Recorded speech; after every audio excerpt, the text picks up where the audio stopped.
Precision English for allocation disclosures, policy wording examples. Welcome! In this micro lesson, we'll turn fuzzy cost allocation into clear, fair rules. Why does wording matter? When your policy uses clear language, investors know exactly what they're paying for, which reduces uncertainty and speeds decisions. A precise scope sets boundaries up front, preventing disputes, invoice back and forth, and costly rework later. Over time, consistent wording and consistent application build trust. Investors can compare periods, audit the math, and forecast fees with confidence. Think of your allocation section as a contract and a user guide in one. If people can follow it easily, they're far more likely to accept the results without friction.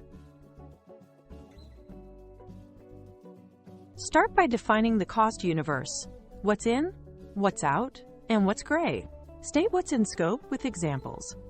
Shared legal for fund docs, IT subscriptions like security tools, and admin support for investor reporting.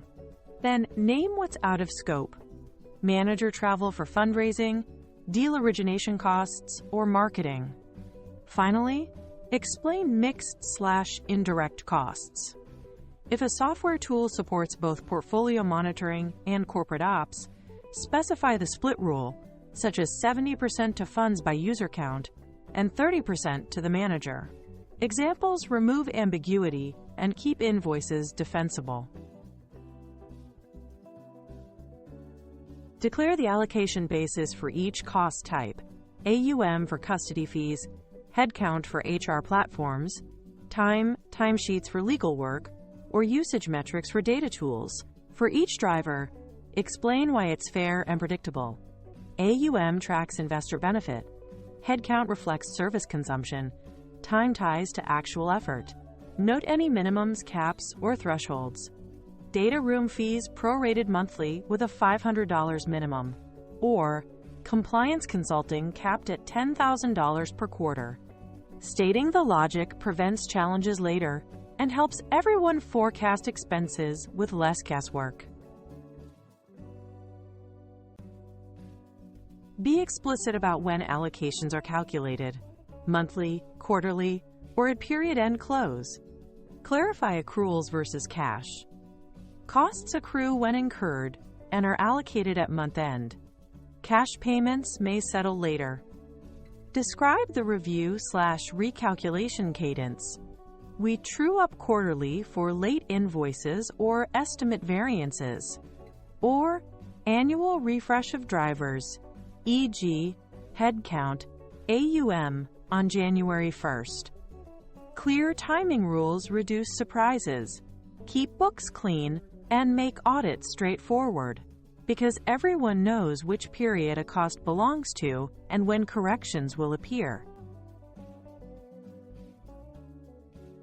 List a transparent method hierarchy so calculations don't stall. First, state the primary method. Allocate by actual usage logs. Second, the fallback. If logs are unavailable, allocate by licensed seats. Add tiebreaker rules for incomplete data. If seat counts tie, use prior quarter usage trend. Finally, document the approval process for any method changes. Who proposes, who approves, e.g., CFO and compliance, and when changes become effective. This hierarchy keeps allocations running during data gaps and shows investors you prioritize consistency over convenience.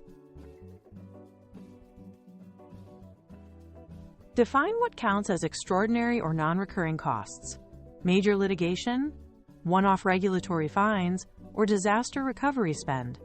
Set pre-approval and notification rules. Any extraordinary cost over $10,000 requires CFO approval and investor notice within 5 business days. Outline record-keeping and reporting. Tag exceptions in the ledger. Keep supporting invoices and memos. And summarize impacts in the next investor report.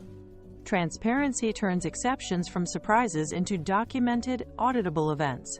Investors see the rationale, timing, and dollar impact clearly. Scope. We allocate shared legal, IT, and administrative costs that support fund operations. We do not allocate fundraising, marketing, or manager travel. Basis. IT costs are allocated monthly by user count.